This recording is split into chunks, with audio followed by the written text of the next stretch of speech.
Doctor Rohini आचार्य जी का आज नामांकन हुआ है साथियों, और इस कार्यक्रम में हम लोग यहां पर उपस्थित हुए हैं।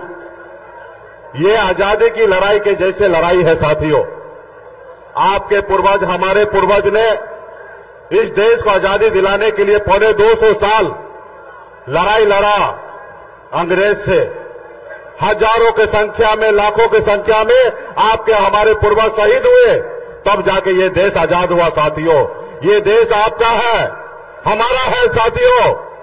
आज हमारा देश का संविधान जो है वो खतरे में पड़ा हुआ है साथियों।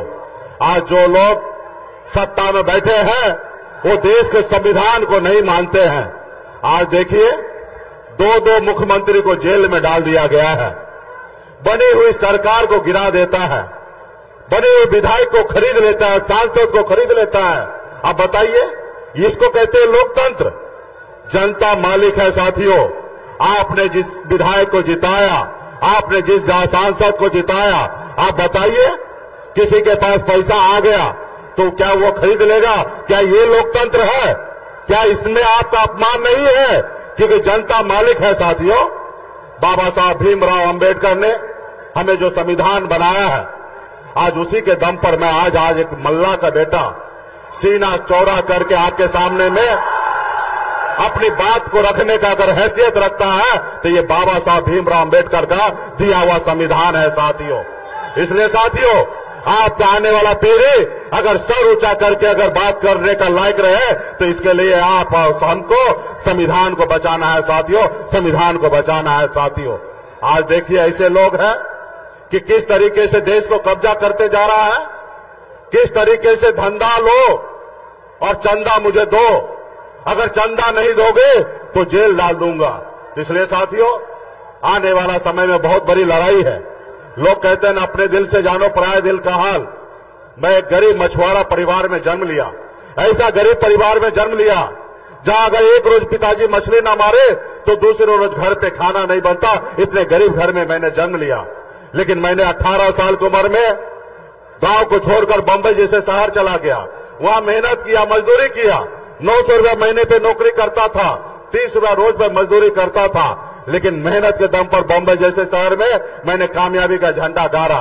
उसके बाद मैंने देखा लोग चांद पे घर बनाने के लिए सोच रहा है, लेकिन आज भी हमारे लोगों के लिए इस धरती पर रहने के लिए घर नहीं है। मैंने बंबई का ऐशो आराम जिंदगी को छोड़कर 10 साल से बिहार में मैं संघर्ष कर रहा हूं, लड़ाई लड़ रहा हूं साथियों। आप सभी ने देखा 2020 में हमारी पार्टी ने, हमने 4 विधायक बनाया और बिहार में अपने दम पर मैं मंत्री बना और हमारे सहयोग से बिहार में सरकार बना। अगर हम समर्थन नहीं देते तो बिहार में सरकार नीतीश कुमार का नहीं बनता और बिहार का मुख्यमंत्री नीतीश कुमार नहीं बनता। लेकिन क्या हुआ, आपने देखा कि गरीब मछुआरा का बेटा, मल्ला को बेटा को कैसे उनका विधायक को खरीद लिया, कैसे हमें सरकार से बाहर कर दिया जो सरकार हमने बनाया था।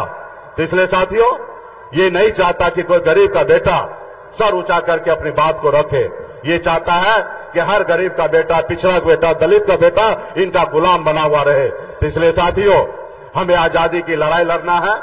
आने वाले समय में फिर से हम आप लोगों के बीच में आएंगे। अभी कई जगह कार्यक्रम में जाना है और हमारे आदरणीय श्री लालू प्रसाद जी भी आप लोगों के बीच में बात को रखेंगे। हम सभी को उनको सुनना है। तो इसलिए साथियों, बीच में हम लोग आते रहेंगे और हर गांव में जाकर, एक एक बूथ पर जाकर, एक एक जगह जाकर बहन रोहिणी आचार्य जी के लिए यहाँ पे लालटेन छापे वोट दिलाकर मजबूती से इसको जिताएंगे, ताकि इंडिया गठबंधन का सरकार हमारा दिल्ली में बन सके। इसके लिए बहुत बहुत धन्यवाद सभी साथी को। पैनोरमा ग्रुप, जो सोचता है वो करता है। आपके अपने सपनों का आशियाना। ये लो, मुंह मीठा करो। आज मैंने अपना जॉब छोड़ दिया, अब हम पूर्णिया वापस जाएंगे। जॉब छोड़ दिया है? मतलब ये घर कैसे चलेगा? हम करेंगे क्या? और माँ बाबूजी क्या बोलेंगे? इसलिए मैं एक और मिठाई का डब्बा लाया। अपने बिजनेस के लिए लोन अप्रूव हो गया। अरे लोन अप्रूव हो गया वो तो ठीक है, लेकिन पूर्णिया में हम रहेंगे कहाँ? अपना घर भी तो नहीं है वहाँ। इसलिए तो एक और मिठाई का डब्बा अलग से लाया हूँ। हमने पूर्णिया में घर ले लिया है, पूर्णिया के ई होम्स पैनोरमा में। पूर्णिया में पैनोरमा ग्रुप लेकर आए हैं ई होम्स पैनोरमा। बड़ा घर आलीशान जिंदगी और अत्याधुनिक सुविधाओं के संग। अरे अरे, अब क्यों मुंह मीठा करवा रही हो? क्योंकि हम घर वापसी जो कर रहे हैं। घर वापसी की खुशी पूर्णिया में ई होम्स पैनोरामा के संग। ई Homes Panorama, luxurious lifestyle redefined.